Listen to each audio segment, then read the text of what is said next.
Os destaques da semana entre os julgamentos do plenário do Supremo Tribunal Federal. Você conferindo sempre aqui na TV Justiça. Plenárias já começou.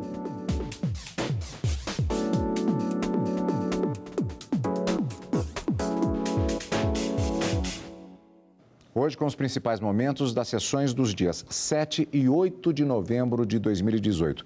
Karina, uma semana em que tivemos já o início de julgamentos que estavam previstos na pauta, com a perspectiva de continuidade de julgamentos importantes e um predomínio de matéria tributária que já estava previsto na pauta, embora não tenha sido o único tema em julgamento nesta semana, considerando tanto a quarta quanto a quinta-feira.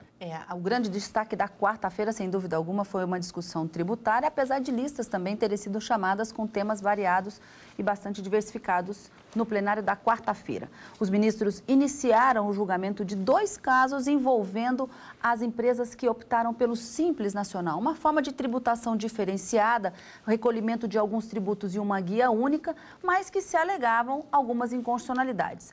Os 2 julgamentos foram iniciados, mas interrompidos em razão de um pedido de vista do ministro Gilmar Mendes. E um deles envolvia uma lei do estado do Rio Grande do Sul que trazia uma tributação paralela à legislação tributária que regulamenta essa lei do Simples ou essas micro e pequeno empresas e uma argumentação de que esse tratamento diferenciado violaria a Constituição. E numa outra ação, o Conselho Federal da OAB também trouxe ao Supremo Tribunal Federal uma arguição de inconstitucionalidade em relação a uma cláusula do convênio de 2015 do CONFAS em relação ao ICMS, envolvendo também essas empresas optantes do Simples Nacional e que, segundo a OAB, somente poderia haver um ônus, uma obrigação tributária para essas empresas se tivesse sido feita por meio de uma lei complementar e não por meio de um convênio no âmbito do Cefaz. O julgamento também foi interrompido em razão de um pedido de vista do ministro Gilmar Mendes e aí a matéria tributária se encerrou na quarta-feira.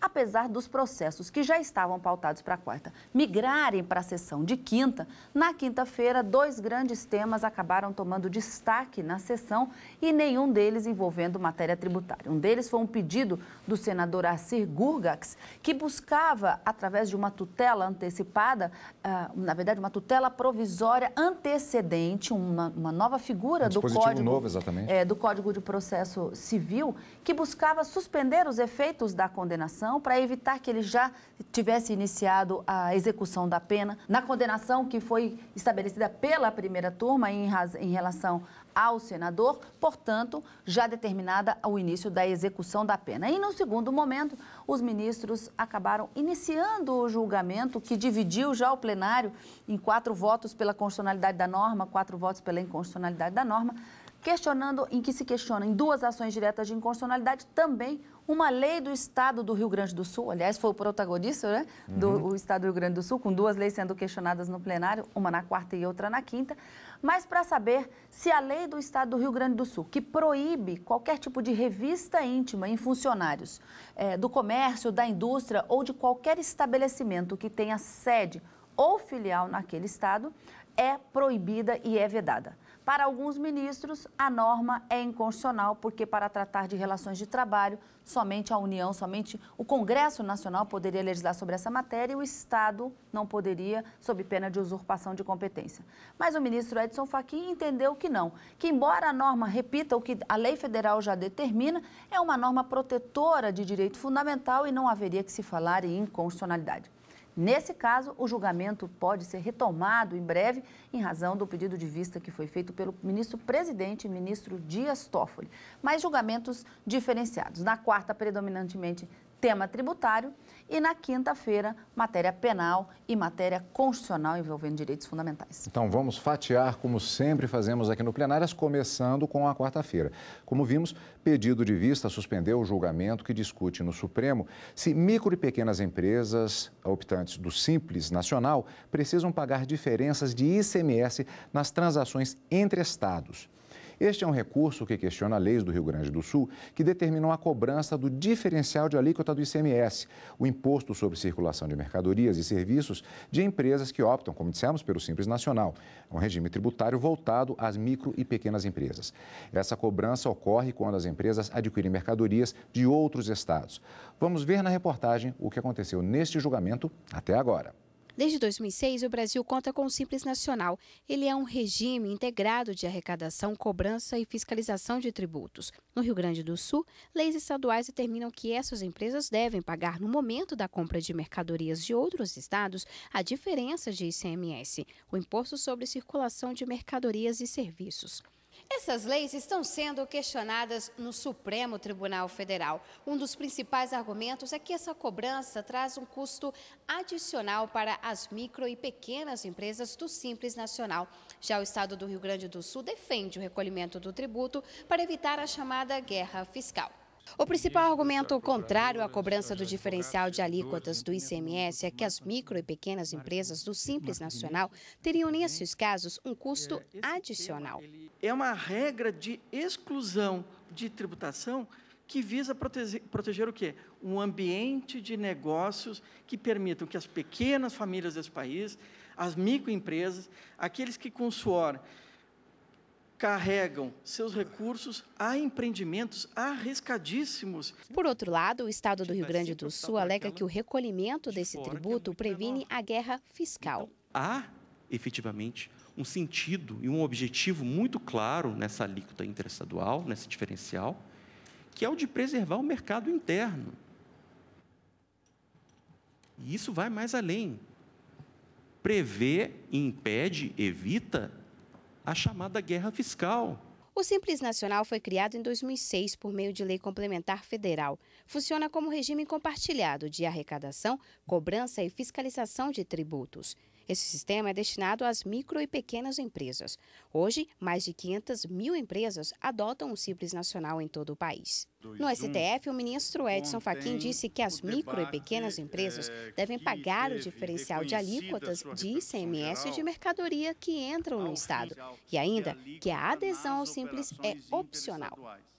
A opção pelo Simples é facultativa, no âmbito da livre conformação do planejamento tributário, arcando-se com bônus e ônus decorrentes dessa escolha empresarial, que em sua generalidade já representa um tratamento tributário sensivelmente mais favorável à maioria das sociedades empresárias de pequeno e médio porte.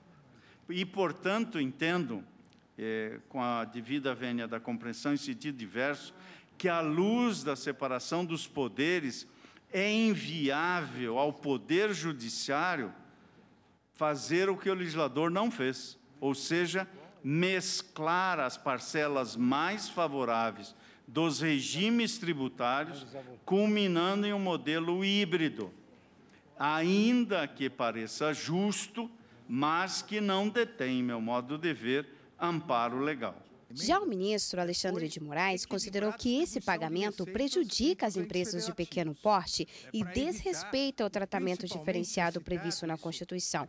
Ele foi acompanhado pelos ministros Luiz Roberto Barroso, Ricardo Lewandowski e Carmen Lúcia. O Brasil tem pouquíssimos incentivos ao empreendedorismo. Esse é um grande incentivo ao empreendedorismo, à pequena, pequena empresa que gera empregos, e é exatamente o que parece que nós estamos precisando no momento. Então, pedindo todas as vênias, eu divirjo do eminente ministro relator, que conheceu e negou provimento.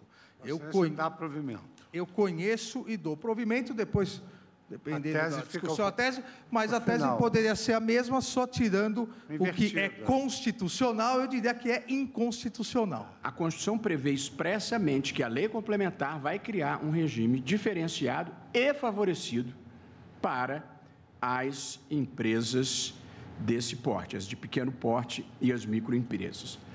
E aí, esta lei complementar, que a Constituição encarregou de dar o regime diferenciado e mais favorecido, que é a Lei Complementar 123 de 2006, disciplina este regime mais favorecido. Vem a lei do Rio Grande do Sul, presidente, e prevê uma antecipação do recolhimento do ICMS quando da entrada da mercadoria no estado de destino, que, interpretada como vem sendo interpretada, e acho que esta é verdadeiramente a intenção da norma, cria um regime jurídico desfavorável para as empresas de pequeno porte e as empresas e as microempresas. Tem-se que o tratamento dado pela legislação do Rio Grande do Sul é desfavorecedora exatamente das empresas que tinham feito essa opção e que, portanto, ao ter de fazer a antecipação e não poder se creditar, acabam tendo não um benefício, mas um malefício. O julgamento foi suspenso porque o ministro Gilmar Mendes pediu para analisar melhor o caso. E você vai ver esse julgamento quando do retorno ao plenário do Supremo Tribunal Federal, no direto do plenário ao vivo e, claro, aqui também no Plenárias. E no próximo bloco, revista íntima é tema de decisão dos ministros do Supremo Tribunal Federal. E ainda, a manutenção de execução de pena de 4 anos e meio de parlamentar que foi condenado no Supremo Tribunal Federal. Daqui a pouco, aqui no Plenárias.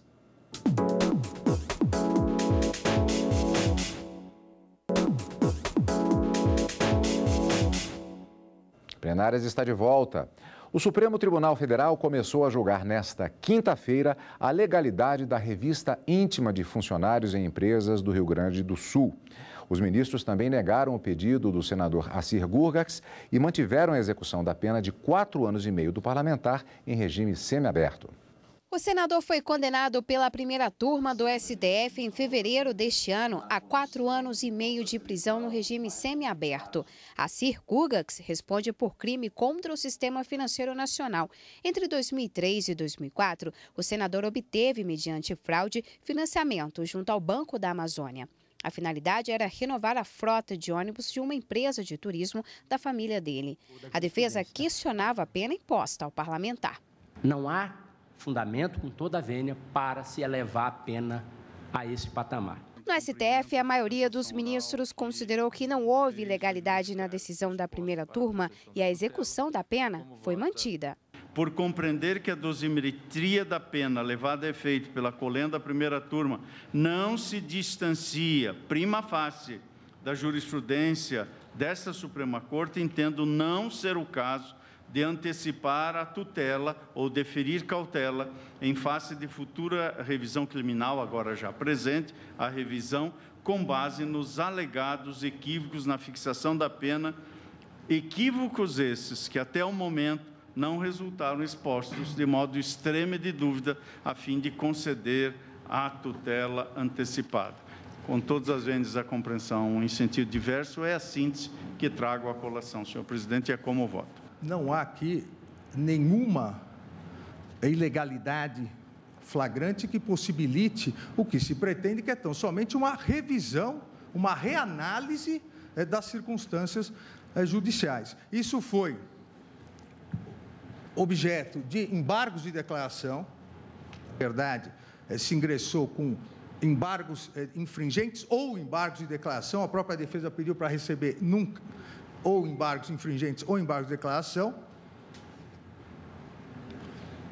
Como não havia 2 votos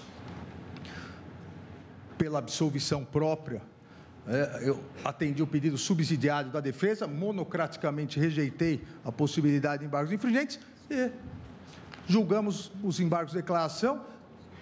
Novamente, a tentativa de remover a questão de mérito e a questão da pena, não foram nem conhecidos esses embargos. Ou seja, é mais uma tentativa lícita pela legislação, de se tentar remover o próprio mérito e, a partir do mérito, se chegar à pena e, a partir da pena, se chegar à prescrição. Mas nenhum dos argumentos apontados pela defesa, ou agora que pelo autor da revisão criminal, demonstra a excepcionalidade necessária para que se conceda mais excepcionais ainda efeitos suspensivos a uma revisão criminal, impedindo que se concretize já o início do cumprimento da pena, como determinado pela primeira turma. Então, presidente, assim como também salientou o eminente ministro relator, não há uma regra matemática para se chegar a uma pena. O que há é análise e a maioria entendeu que nessa análise, essas 3 circunstâncias judiciais levaram a pena de 4 anos e 6 meses em regime inicial semiaberto, sem qualquer indicação ou de legalidade, ou de teratologia, ou ainda contra a prova dos autos. O que se percebe claramente é uma tentativa de revisão, inclusive, sobretudo, de matéria fática e de como ela foi valorada. Eu penso que a revisão criminal não pode funcionar como um instrumento para trazer ao plenário rejulgamento de causas julgadas na turma, das quais não cabem embargos infringentes, porque senão tudo que for julgado na turma acaba de volta no plenário, o que penso não tem amparo nem na legislação processual, nem no regimento. Menos ainda acho que seja o caso de se deferir a medida cautelar por periculo in mora. O que esta medida cautelar revela é um inconformismo com a decisão de mérito. A jurisprudência dos tribunais que analisam a matéria sob o ângulo infraconstitucional, essa jurisprudência é pacífica no sentido de que redução da pena em revisão criminal está condicionada à comprovação de um erro técnico. E esse erro técnico não houve. Houve uma valoração diferente de 3 membros da turma em relação a 2 membros. Eu fiquei vencido na companhia do ministro Marco Aurélio. Então, com esses fundamentos, acho o precedente também um precedente não aconselhável numa corte como a nossa, de uma turma rever a decisão da outra. Eu peço vênia aos entendimentos em contrário. Também me alinho a todos que aqui elogiaram a brilhante sustentação do eminente advogado, muito clara, muito precisa. Só não foi convincente porque temos pontos de vista diferentes, mas eu peço vênia para acompanhar o eminente ministro Luiz Edson Fachin. Não concebo tutela antecipada na rescisória e não concebo também tutela antecipada na revisão criminal. E há um detalhe: esse sinal de bom direito estaria sendo visto em relação a um pronunciamento do próprio Supremo, já que a turma é o Supremo dividido, ou seja, é o Supremo fracionado. Peço vênia ao ministro Ricardo Lewandowski para indeferir o pleito formalizado. Não houve, digamos, excesso, não houve qualquer abuso, qualquer conduta desviante da primeira turma do Supremo Tribunal Federal na consideração das circunstâncias judiciais a que alude o artigo 59 do Código Penal. Faço referência, senhor presidente, a entendimentos doutrinários, no sentido de que não se pode perder de vista, diz a doutrina, que o juiz, ao estabelecer a pena base, deverá esclarecer a quantidade de pena que utilizou em relação a esta ou em relação a aquela outra circunstância. Não basta dizer genericamente, e isso não ocorreu no caso, segundo penso, que, levando em consideração tais e quais circunstâncias, fixou-se a pena base em tanto, dizem os autores. Se é certo, portanto, senhor presidente, que nenhum condenado tem direito público subjetivo à estipulação da pena base em seu grau mínimo, não é menos exato de outro, tal como tem advertido a esta Corte, em seus precedentes, que não se mostre lícito ao magistrado sentenciante proceder a uma especial exacerbação da pena base, exceto se o fizer, como a mim me parece que ocorreu na espécie, exceto se o fizer em ato decisório adequadamente motivado, que satisfaça de modo pleno a exigência de fundamentação substancial evidenciadora da necessária relação de proporcionalidade e de equilíbrio entre a pretensão estatal de máxima punição, de um lado, e o interesse individual de mínima expiação, de outro. E tudo isso em ordem a inibir soluções arbitrárias que pudessem ser ditadas pela única, só e exclusiva vontade do juiz ou do órgão judiciário. O ministro Ricardo Lewandowski foi o único a votar a favor do pedido do parlamentar. Nós temos que verificar, estudar uma forma de permitir que nas ações penais originárias o réu, o acusado, possa ter pleno acesso à justiça de acordo com aquilo que estabelece os pactos internacionais de proteção aos direitos humanos. Então, senhor presidente, eu quero dizer, embora reconhecendo que, do ponto de vista estritamente técnico, a dosimetria pode ter sido perfeitamente justificada. Entendo também que a rejeição da cautelar, do ponto de vista estritamente técnico e dos precedentes da Casa, está sendo, pelo menos nos votos que me antecederam, corretamente rejeitada. Eu me louvo aqui, senhor presidente, primeiramente para conceder a cautelar, e estou concedendo, do princípio da inafastabilidade da jurisdição, que é um princípio magno, é a garantia das garantias que a nossa Constituição prevê, e que está enunciada desta forma no artigo 5º, inciso 35 da Lei Maior. A lei não excluirá da apreciação do Poder Judiciário lesão ou ameaça de lesão a direito. Eu penso que, em tese, nós estamos diante de uma ameaça de lesão. Assir Gurgax cumpre a pena no complexo penitenciário da Papuda, em Brasília. Desde outubro, ele pode ir ao Congresso e exercer o mandato de senador durante o dia, mas à noite deve voltar à prisão.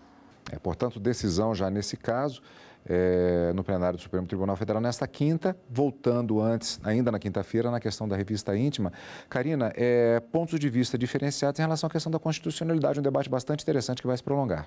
Bastante interessante. O ministro Edson Fachin, relator desse caso, entendeu que não haveria qualquer tipo de inconstitucionalidade, até porque a própria Constituição proíbe, de uma certa forma, a revista íntima a proteger a intimidade. Para ele, haveria, então, uma competência legislativa comum entre União, Estados e municípios para legislar sobre esse assunto. Então, não teria havido, como alegado, a usurpação de competência privativa da União para legislar sobre matéria de direito do trabalho.